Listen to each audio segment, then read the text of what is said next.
duration is 5 to 7 minutes. Number 6 of the Competent Communicator Manual. It's on vocal variety. Dale is a real estate broker with a decade of commercial property management experience. He is now working in a completely different industry, seafood and import and distribution. Although different industries, Dale has learned that some things are the same regardless of what type of business you are in, and that is being prepared. Being prepared in many cases can lead to a greater chance of success in anything one sets out to do or to face in any situation. This speech will discuss a unique situation one could prepare for as a reminder to focus on the inevitable. Please help me welcome Dale Shin.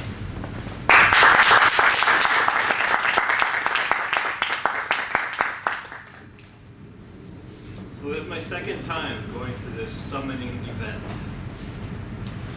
People there looked normal enough. I didn't know anybody. There were some kids there. Somebody brought their baby. And most people had actually a video camera with them. One guy actually brought this big computer monitor that he hooked up to his camera, so he could use that as a viewfinder. It would be easier to use, to focus on, using this monitor. And people were relaxing, lounging, having picnics. They laid out blankets, had snacks, chatting, small talk. And then this one guy, this young guy, he's wearing sunglasses. He never took it off the whole time. He kind of called order, had everyone get together in a circle, hold hands, and say, okay, let's meditate, and let's ask them to come, to reveal themselves to us. And so we did that in silence for a few minutes. Then we let go of everyone's hands and kind of went back to what we were doing, but all the while watching the sky to see if they're going to come. So eventually something shows up, somebody says, over there. And it's this white speck in the sky, could be anything. But when you look at it through someone's camera, it's a shiny, shimmering thing, like it's turning over and over, like it's a plastic bag. And the thing is, it's turning over and over, or is it changing shape? Couldn't tell. And the thing is, like, it wasn't falling down, but floating sideways until we could no longer see it. So after that, we kind of sit and chat again until the next one shows up. This time, it looks like a bunch of balloons, like tied to some kind of thick rope. And again, this one also just kind of floats sideways until we can't see it. It disappears. Then we go back to chatting. Then the wind kind of picks up a little bit, and somebody sees something. This time it's a dark object. It's very different from the other two. When we look in the camera, it's kind of wedge-shaped. And before, it was kind of hard for the guy to focus on it. Because when you're zooming up that high, trying to focus on something is difficult, even when you have a large monitor to use. But this one, he was able to keep it focused pretty easily.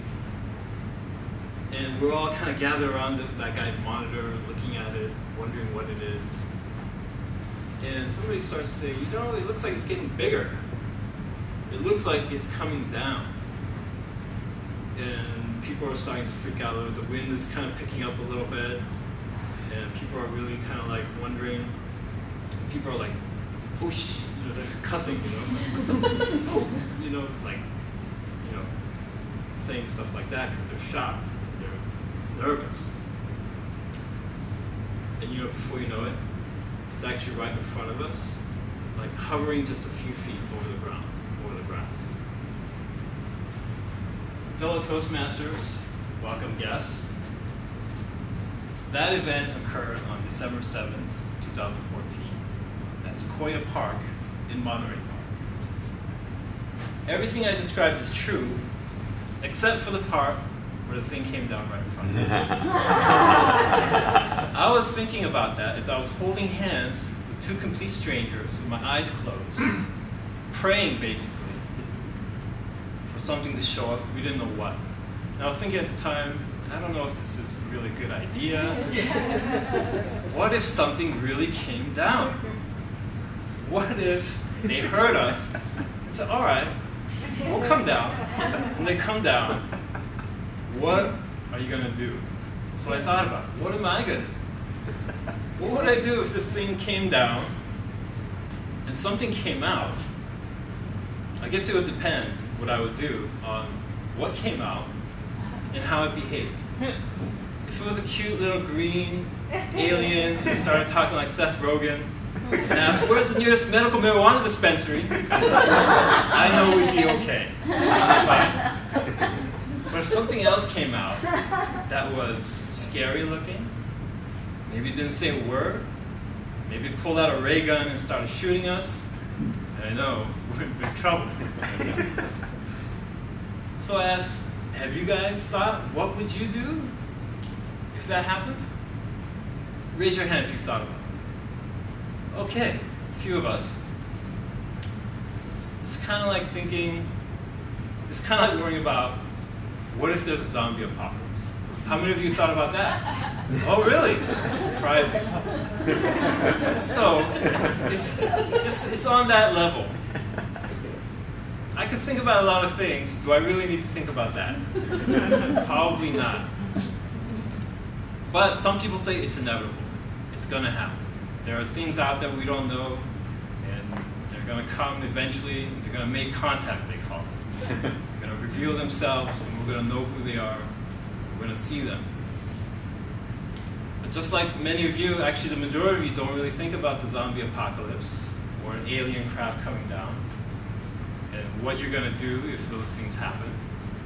But there is something that is inevitable that everyone talks about. Well, not everybody, but a lot of people. And that's called the big one, which is the big earthquake. Now, I'm sure if you've seen the news, there's a big tragedy in Asia, and it's just terrible what happened.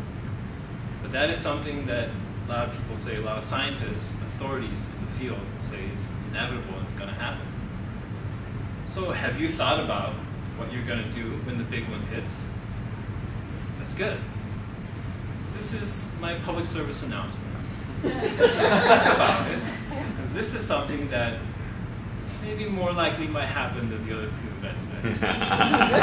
Mr. Postman.